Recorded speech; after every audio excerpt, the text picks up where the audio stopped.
slip and fall. Wow. Good morning, everybody. I am Russ. This is Chris. Hokey's on the back camera. I was afraid you was going to slip and fall on that last step. I'm not. Why would I slip and fall? To maybe get out of doing the show or dying or sinking or... No. You might slip or something. No. I am a sure-footed sloth. Now, what you're talking about is the captain of the cruise ship has informed the world that he slipped and fell in the lifeboat while trying to help passengers out. And hey, once you're in the lifeboat, can't get out. You ain't going back. You can't go back to help save the world. So, do you really think you ought to say that at a 52-year-old captain of a huge cruise ship? That's the word you're going to say in front of your jury. I mean, you got to say something.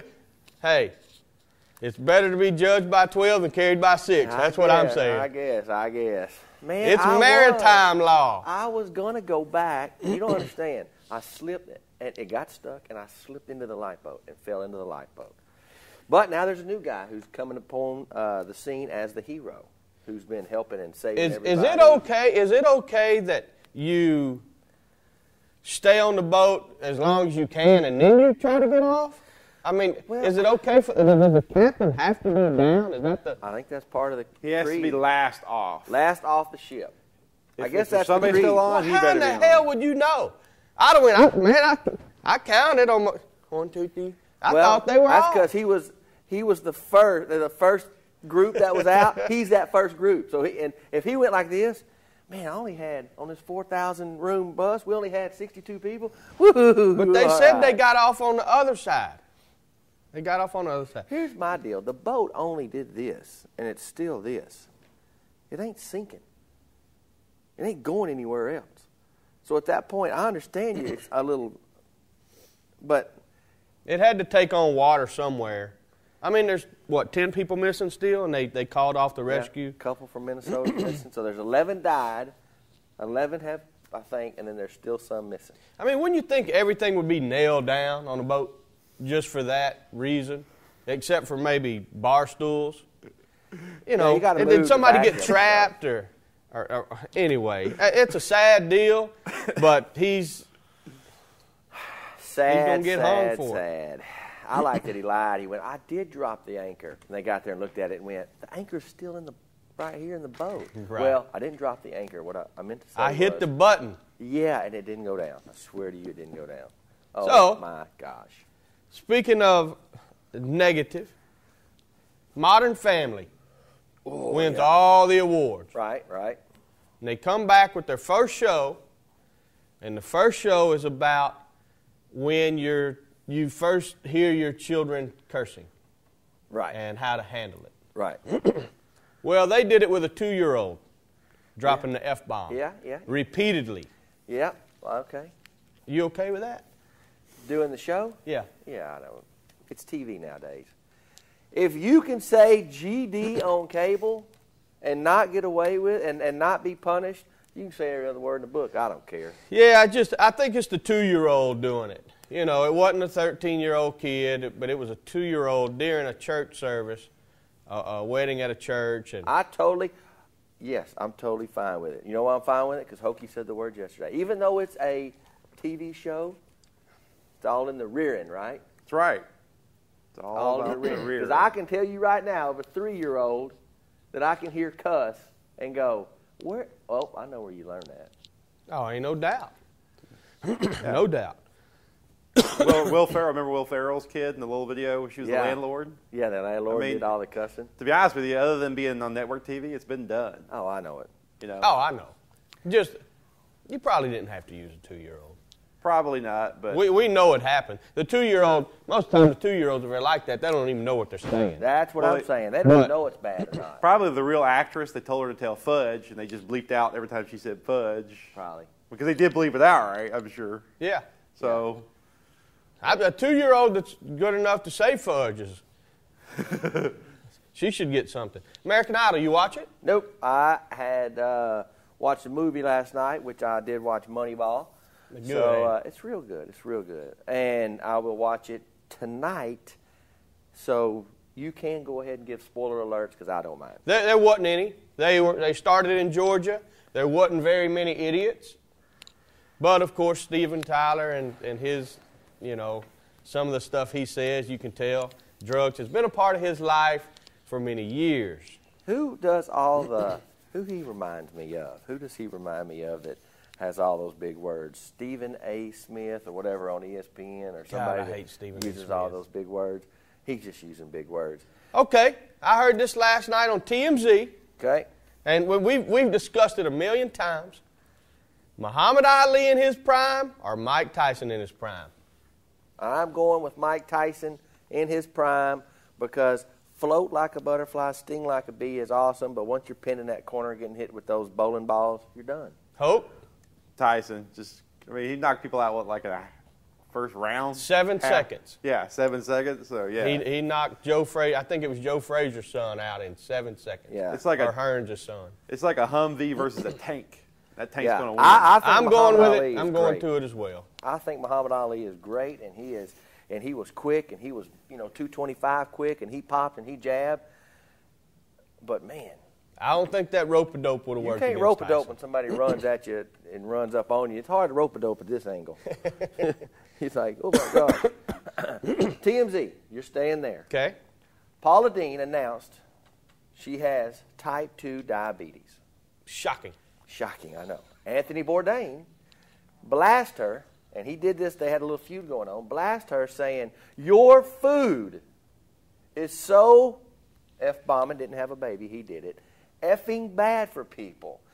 Buttery, sugary, and you preach it that you got type 2 diabetes, no wonder. It's your fault. So, they're having a huge war of words. What do you think of that, man? What do you think? Is that like, hey, man, I'm finally going to announce I'm an alcoholic. That's because you drink every day and get plastered on the show. Not Hoke, but I mean. You know what? she was born in the South. Yeah. And that's what she grew up eating. That's what she's good at making. She made a living doing it. Yeah, I don't have nothing wrong with it. I think it's this way. She could eat that stuff and exercise and probably be okay. Yeah. But Anthony Bourdain, I know it's chef versus chef, but really, do you have to say anything? He does. He's an asshole. Yeah, does your opinion really matter that much that you just feel like, man, I don't know if my cooking show is doing that good. Let me get in the spot. It's one of those deals of, you don't have it, so what's it matter? You don't have it, so shut up. So he was blasting. There's a huge feud going on. And you think boxing and all that, MMA. We're talking about chefs getting it on. Fighting. I totally agree. Oh, my God. I got a story for you. Adele's album is now number one for 16 weeks in a row. Right. First time since like 98 with Titanic. Something's been 16 weeks long. It sold 104,000 albums last week. Right. Guess what? The number 2 album was last week, and it is an artist out of Waco, Texas. Chris Slow Band. Nope. The David Crowder Band. Oh, yeah, gospel band. Sold 50,000 albums last week. They said he's been making music for 12 years, CDs for 12 years, and he finally has hit the home run. I mean, he's done okay. Yeah, his Rise Up song, I think they're the ones that wrote the Rise Up song. Their Rise Up song pretty much put them on the, they're their Christian group. On the map. On the map. So. But out of the top 5 albums, there was 240,000 albums sold. Adele sold 100, he sold 50, and the other ones were like 36. That's awesome, though. I agree. You got Baylor Bears, you got artists here, you got an internet TV company, and nobody got that anywhere. We're making movies, web series, all kind of stuff. Man, we're going to sell 50,000 of something one day. Guarantee it. HDNet. You watch HDNet ever? No. The music? No, I don't think I have it on time. That's Mark Cuban's network. It is now going to change to AXS TV, and he is partnering up with Ryan Seacrest. CAA, Creative Artists, right, is both their management company. Right. AEG, you've all seen those initials. Right. They own the Staples Center, the Nokia, all this, and it's going to be filmed live events. Oh, okay. Concerts and stuff for that. So he's kind of changing where he was headed with HDNet, but he thinks it will be better. Did anybody watch Chauncey Billups' double dribble last night? I filmed it and put it on my Facebook. Anybody? No, I didn't see that. No, but the guards killed the Mavericks. Their guards killed our guards. Well, let me just say this on national TV. When you're running down the middle of the lane, right before the end of the third quarter, I think, and you take that ball and you dribble with this hand and you touch it with this hand and you dribble 2 more dribbles and pass it to Blake Griffin, that is a blatant double dribble. Blatant. It is on my Facebook how bad that double dribble is, and they get away with it. Blatant. Really? But, of course, they get away with traveling, palming the ball, just like Neil said. I've put that on there. I filmed it. I stopped it. I went, it's crazy. Double dribble. So, speaking Texas sports, what about them Rangers? $51.7 million just to talk to the pitcher, just to go, can we sign you for this huge amount? And he went, sure you can. Signed. Who was it? Darvish. I don't know his first name. But he's the guru. He's the man, and so the Cat's Meow. I got to use it 2 shows in a row. We got him. So we're gonna see how good he does. And is that the Japanese pitcher? Yep. Yu Darvish, right? Yu Darvish, yeah, something Darvish. Like that. Yu Darvish, I think. So, but we paid $51.7 million just to sit at the table and ask him will he play with us. You must have known he. Sucks if he says no. I've asked people to play with me for free. I ain't offer him nothing. Hey, man, you won't play? So who gets that money? Their team in his contract. The team he was playing for gets that money. Oh. That's how Japan works. Yao Ming came over. They had to pay his team to allow him to come over. Yeah. So they make their money. Okay. Japan and China going to get theirs. Yeah, they get paid. Cuba and Dominican Republic should start doing that. Oh, hey, you can have our kids, but give us some cash. Give us some cash. Now they just send them over in a boat with the captain of the ship who fell in it, so he can get them safely ashore so we can have it going on. Who's our criminal of the week? Oh, man, there's a bunch of them. There's a whole list of them. I posted them on Facebook yesterday. You two share the video if you get a chance today. Everybody else share it because the more people it gets out to, the more chances it is to find these guys. But there's 6 or 7 of them, ranging from $500 reward to $2,000 reward. So snap. I may have to drive around later today. Start looking around. I might have to go get Mark Wahlberg to go help me find these guys because he'd have stopped the plane from flying into Twin.